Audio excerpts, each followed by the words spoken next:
Hello there, today I'm going to show you how to paint this fresh floral watercolour wreath. First things first, as I'm going through the tutorial, please do feel free to pause or rewind the video at any time.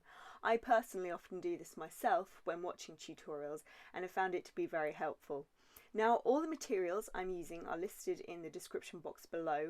The dimensions of today's paper are 20 by 20 centimetres, and I'm going to begin by drawing a circle.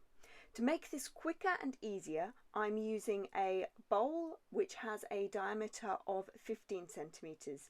You could use a compass for this or find a round object such as a plate or bowl, roughly the same diameter, then using a HB pencil very lightly draw round your circular object. Next, we're going to draw in some basic lines which will act as a guide to the creation of some small yellow flowers and stems for the lavender. Beginning on the bottom right hand part of the circle at about 5 o'clock, lightly draw a wavy line that weaves in a clockwise direction over and under the line of the circle. This line should reach just under 8 centimetres in length, then add in some shorter diagonal wavy lines which flow out from the 8 centimetre line, alternating from the top and bottom as you go. Repeat this with the line beginning a couple of millimetres to the left of the first, this time with the main line reaching 6 centimetres roughly.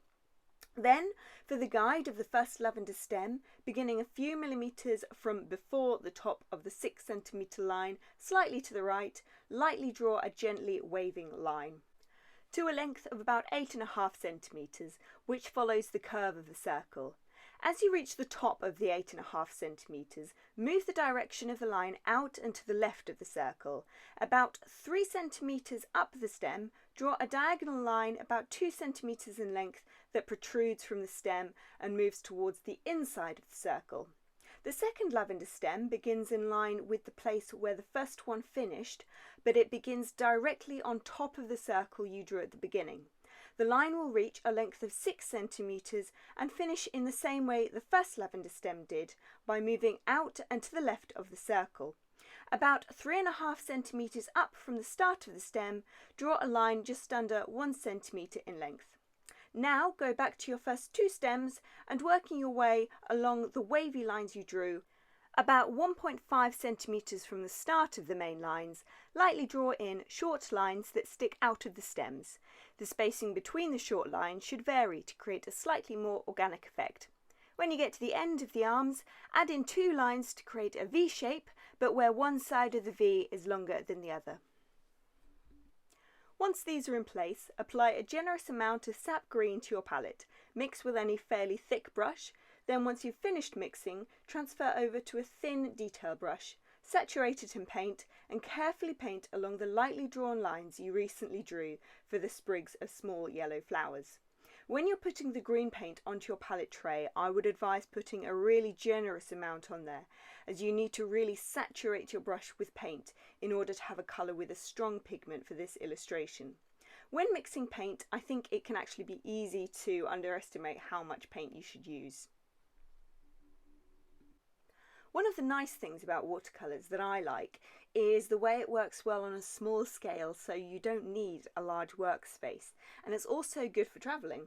A palette of mixed block watercolours is ideal for taking with you on the go.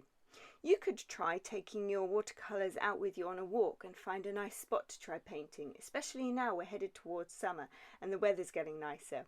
Another idea, if you're unable to go out at the moment, is to find a photo of a place you love and have a go at painting that. Alternatively, art journaling can be very therapeutic, and you can use some of the elements from the tutorials found on this channel on the pages. For example, the lavender I'm going to show you how to paint in just a moment could be used to enhance some calligraphy. Now, a nice addition to the green stems is some little leaves to add in a little bit of extra interest. So in the space between the start of the 8 centimetre stem and the first small line sticking out from the stem, paint in a small curved line which protrudes out of the main stem and should resemble the shape of a crescent moon. Repeat this on the other side of the stem a little further along. You will then need to do this on the 6 centimetre stem, but only on the one side. Once this is done, you'll have a total of 3 tiny leaves at the bottom of the sprigs of what will soon be small yellow flowers. Just going back to the suggestion of enhancing your calligraphy, for some inspiration I would highly recommend taking a look at some examples of illuminated manuscripts rendered by monks in the Middle Ages. They are absolutely beautiful works of art. When I was growing up, my family had a collective love of history, I think especially initiated by my mum, who has always just adored medieval and Tudor history. So we had the privilege early on of discovering these beautifully illuminated manuscripts produced hundreds of years ago, painstakingly created over hours by medieval monks in monasteries of the time. Right, once you've got those first two elements painted, add a little bit of blue to the sap green. It doesn't actually matter too much which shade of blue you use. Mix these colours together with a fairly thick brush. Then once you've finished mixing, go back to your thin detail brush. When it comes to mixing, always gradually add the stronger, darker colour to the lighter colour. So in this case that would be blue to the green. Once your paint is mixed, rotate your paper so that your dominant hand can reach the lavender stem pencil guides with your hand remaining off the paper. I personally like to be able to rest my hand on something when I'm painting areas with thin, fine lines, as it has a little bit of a tendency to go a bit shaky, and this gives that extra bit of control. Plus, by having your hand off the paper, it does avoid smudges. Using the detail brush, saturate your brush in the green mixed with the blue and paint a thin line along the pencil lines you drew earlier. You know, I'd love to learn more about the practical ways you can use herbs like lavender. Close to where I grew up, there's an old monastery called Bradwell Abbey, and while I was in primary school we went there on a school trip to learn about life in a medieval monastery. I can distinctly remember the volunteers who worked there, dressed up in period costume, gathering various herbs grown in the abbey garden, as they would have done originally when it was a working abbey, and showing us the ways the different herbs could be used, such as in drinks to relieve various ailments. I loved the aroma of the lavender, rosemary and thyme gently filling the air as they crushed the herbs in the pestle and mortar and infused them with hot water. Okay, once you've finished painting the first lavender stem, you might want to rotate the paper again to reach the second, as I've done here. When you're painting this, you might decide at the end that the wreath could do with some more lavender than just the two stems shown here. And if so, please do go ahead. These are the basics, and there's definitely room for interpretation or additions of your choice. Okay, now that your lavender stems are in place, rotate your paper back round to its original position, because we're going to go back over the original stems we painted and add in the small yellow flowers I mentioned earlier. Using any fairly thick brush, apply an ample amount of yellow to your palette tray. For this you really will want a lot of paint on there, because for the technique I'm about to show you, you'll need to saturate your brush with as much paint as possible. After the yellow, go over to your orange and pop a generous amount of that onto your tray, although you don't need as much of this as you did the yellow. Now add a small amount of the orange to the yellow and mix together until you have an egg yolk yellow. Not one of those really orange yolks, but the orangey yellow ones. Hopefully you know the type I'm talking about. And then with a number 8 round brush, really saturate your brush with paint, and with the brush angled almost completely upright, with the tip of your brush gently dab small dots onto the end of each line protruding from the main stem. The dots should look a little bit like yellow water droplets. You probably want to dab a few times for each dot, as I am here. When you start to find that the colour is becoming less vibrant, or you're struggling to get a clear water droplet shape on the paper, go back to your paint and fill up your brush again. Carry this method on all the way across the two stems until you have a yellow dot at the end of each and every small green line protruding from the stems. In addition to periodically filling up your brush with extra paint from the mixture on the tray, you'll probably also need to add some more paint from the watercolour blocks themselves to your palette tray as you start to run low, in order to keep those water droplet shapes going. Although these small yellow buds aren't actually based on one particular specific type of flower, they are similar to chamomile buds, which I know are excellent for relaxation when infused with some hot water. For an energetic uplift, my husband Nathan and I enjoy grating some fresh ginger, putting it into a tea infuser and combining it with lemon and a teaspoon of honey. If you like zesty, refreshing drinks, I would definitely recommend it, although do bear in mind, if left to infuse for a while, it can be quite a powerful flavour. And it can also be reused a second time, although with this time it'll have a much more gentle flavour. I'm also quite curious to try nettle tea. I think this would probably be a good time to try it, with it being May.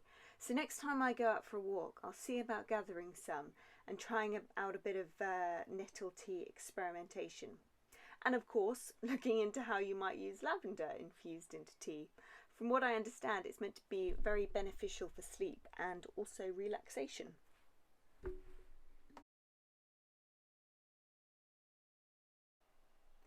Once you've put in the last dot on the far left-hand side of the second stem, you'll be ready to move on to the addition of the lavender heads. I'm going to start by washing the brush I just used thoroughly until I've removed all the yellow from it. Then blot it on some kitchen towel to make sure it's clean. Then put an ample amount of purple onto your palette tray. Rinse your brush and add on some blue. Next, gradually add a little of the blue to the purple in order to give the purple a nice blue tone, making sure your brush is really saturated full of paint, whereas for the yellow your brush was held in a very upright position. This time hold your brush so that when you gently dab paint onto the paper, your brush can be pressed down from a horizontal angle to create delicate ovals like the shape of lavender buds.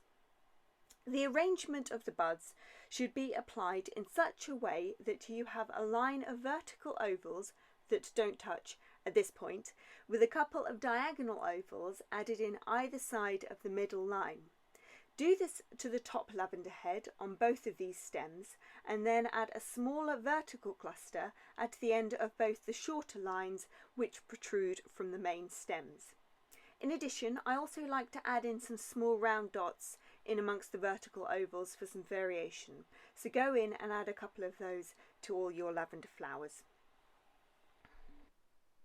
Like I mentioned before, you have the freedom to add in more lavender or more small yellow flowers if you wish. For this particular painting there are 2 of each, but you could definitely add in more if you like. Once you know how to paint them, it's simply a matter of keeping the flower, or herb as I suppose the lavender would be, in line with the circle you drew at the beginning and lightly marking out where it's going to sit with a pencil. Okay, I'm also going to add in a really small cluster on the left-hand side of the piece of lavender that comes directly after the left-hand yellow flower. It's made up of a couple of dots of varying sizes, as you can see here, and this is to make the 2 lavender stems have a bit more variation.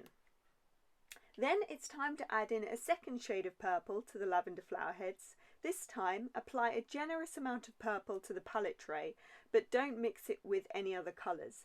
So whereas before you created a blue purple, this time it has a bit more red in it. If you like, you could always add in a little bit of red to the purple to create some more contrast between the lavender buds, but that's down to personal preference. You might also like to take a spare piece of paper and see how it looks when you mix purple with red versus just the purple. Now go over to the lavender and repeat the motion of making small oval marks in amongst the bluey purple. In some places the oval buds will now be touching, and in others the new purple marks will be standing alone. Then, as you did before, also add in some small round dots. And do this to all of the lavender flower heads you painted. Excellent, so that is all of the yellow flower heads and lavender in place.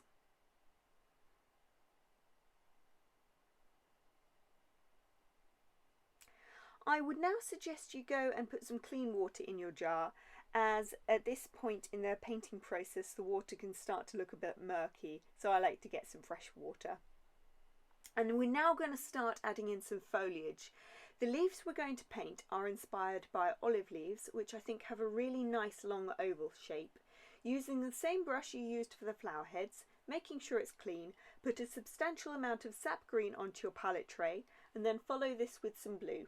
Then start gradually adding the blue to the green until you can see a noticeable change in the shade of green, and you should be able to see that there's a bluish tint to it.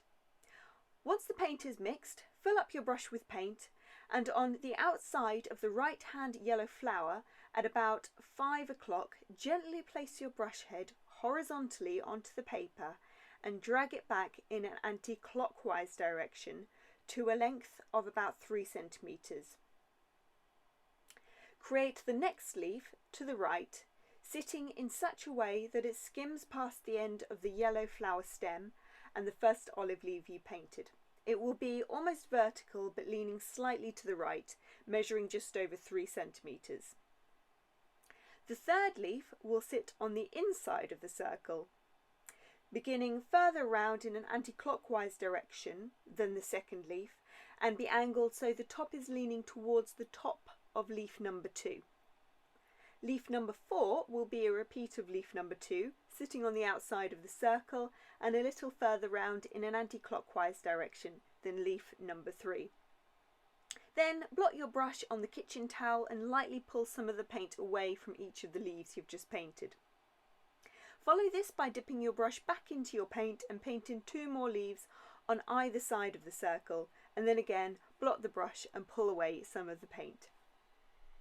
Next, we're going to go over to the bottom left of the circle at about the 8 o'clock mark, and close to the left hand yellow flowers, in the same way you did before, paint an oval leaf at a 45-degree angle measuring about 3 centimeters. Then paint another 2 olive leaves either side of this first one. The arrangement should resemble 1/2 of the line of leaves you painted on the right hand side. And then again, blot your brush, pull away some of the paint on each of the olive leaves on this side.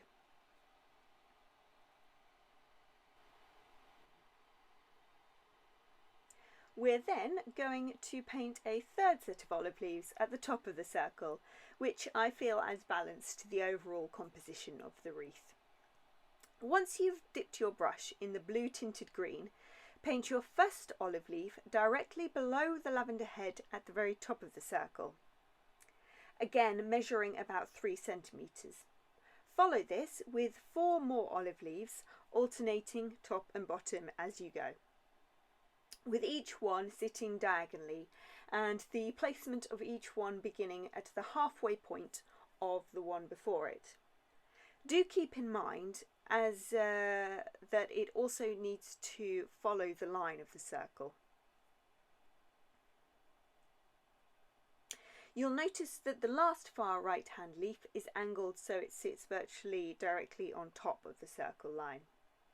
Now that those are in place, we're going to paint some blue flowers, both open and in bud, which will be scattered the whole way around the circle.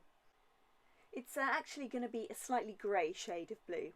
So for this, mix up some white and black to create grey, adding a very small amount of black to the white to make a light grey. If when you mix your black with the white there's hardly any difference, just add a little bit more black. But you really won't need much, as the black is so much more intense than the white. Then put some blue onto your palette tray and mix blue to the grey, not the other way around, and combine the two until you have a soft blue-grey colour. We're going to go over to the top left-hand corner on the outside of the circle, continuing to use the same brush that we used for the olive leaves, making sure it's full of paint. For these flower shapes, you want them to be quite loose in shape.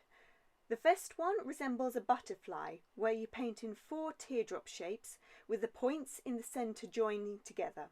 Then at the fullest part of each outer corner, add in some points and waves, like you would find on a butterfly. The part that's closest to the circle is also flatter, in order to let it fit more snugly into the wreath. We'll paint the next flower on the inside of the circle, slightly further round in an anti-clockwise direction. I should have mentioned before actually that you want your brush to have quite a lot of water mixed in with the paint for these flowers. This will again be a bit like a butterfly shape. Each petal will be slightly different in length and shape, Also, the petals should be curved towards the circle. Once the overall shape is in place, pull some of the paint away from the top 2 petals. The third flower sits on the inside of the circle at the 8 o'clock mark. Paint a series of 5 long curved teardrop shapes with the tips meeting in the middle. The fourth flower will be placed on the outside of the circle, just below the point where the 2 sets of yellow flowers meet. First paint in a curved horizontal extended heart shape, then leave a small gap, and just below this paint in a wider heart shape, sitting with the curved part angled towards the bottom left corner.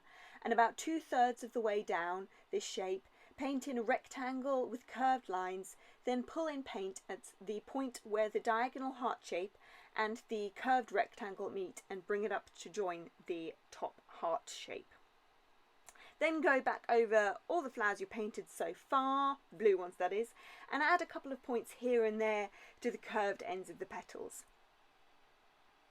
Next, for flower number 5, it will sit at the 6 o'clock mark on the inside of the circle. Paint in 3 teardrop shaped petals equidistant apart that meet in the middle, and then add a further 2 petals, one on the right side and the other at the top of the flower. Then add some points to the curved outer parts of the petals. The last 2 of these grey-blue flowers will be placed in the empty space between the 2 sets of olive leaves. For the first, paint in 4 slightly curved teardrop shapes, all different lengths and sizes, and add in a couple of points to the outer curves. Then for the other, start by painting in a squashed heart shape at the top and follow this with 2 horizontal curved teardrop shapes, which meet in the middle to create an overall shape that looks like a curly horizontal bracket found on a keyboard. Now we're going to add in some blue buds to the wreath. Using more of the grey-blue paint mixture, these will be long teardrop shapes. And the first 3 will be to the left and the right of the top of the bottom right set of olive leaves. Then add 2 to the left of the very bottom blue flower, followed by 4 dotted around the top left-hand flowers, and a final 2 on the outside of the circle at the 3 o'clock mark. Now let your flowers dry a little, I would say for between 30 seconds and a minute, and mix together a darker grey, so mixing in small amounts of black to white, but this time making it darker than before, and then mix in some blue to create a stormy blue-grey. Then go over to all of your blue flowers and gently dab your brush in the middle of each one. You should see the paint blending out a little to create a bit more depth to the flowers. Then go over to the blue buds and apply a dot of the stormy grey to the end of some of these. For the next part of the process, there'll be an addition of some darker green leaves. For this, we're going to be mixing together Sap Green with some of the stormy blue-grey we just used. We'll be mixing them together until we have a shade of green like that of a conifer tree. For the mixing and painting of these leaves, continue to use the same brush. The leaves will begin on the outside of the circle, on the left-hand side next to the lowest full lavender head.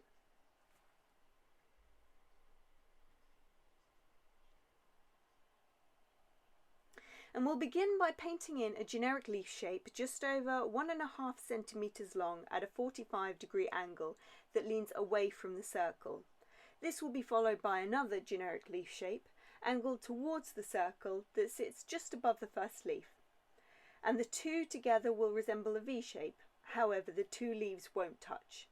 Follow these 2 leaves with another 2 further up, which will be painted onto the paper in the same way the first 2 were.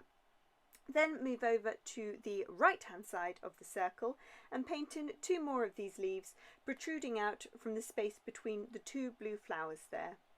The one on the inside of the circle will be angled down in the direction of the bottom left corner of the paper, and the one on the outside of the circle wants to look up towards the top right corner. Next, pull 2 thin lines from the 2 right-hand blue buds just below the 2 right-hand blue flowers, and join them together, going on to turn this thin line into a narrow upside-down capital Y shape.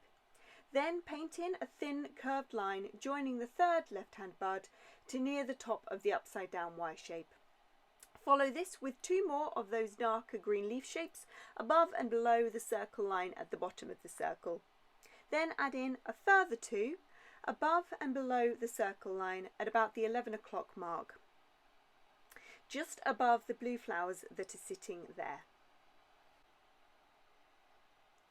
Once these are in place, you'll want to change over to the small detail brush. Saturate it with paint and add in some more thin lines to create stems for the blue buds. Apply the lines to the buds at the bottom of the circle and join them together to make a V shape. Then move up to the 2 left-hand buds, again joining them together, but this time the green line will become a Y shape.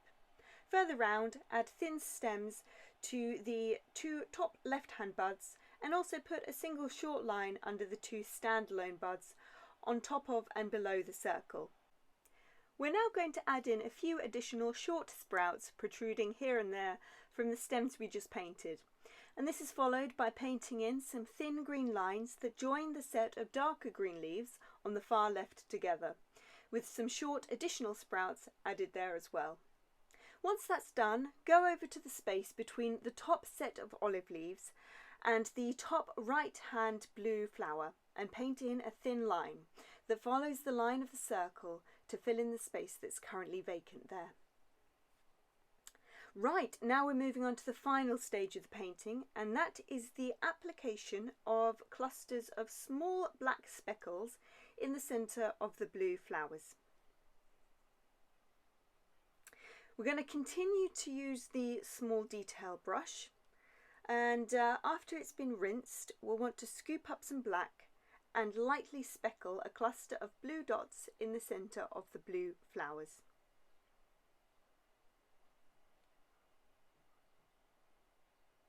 Go around and add these to all the blue flowers. It's actually quite effective if the cluster is slightly off centre, as this will make the flowers look more organic. And that is the final step of painting the wreath. Well, thank you very much for watching, and until next time, stay safe, much love and happy painting.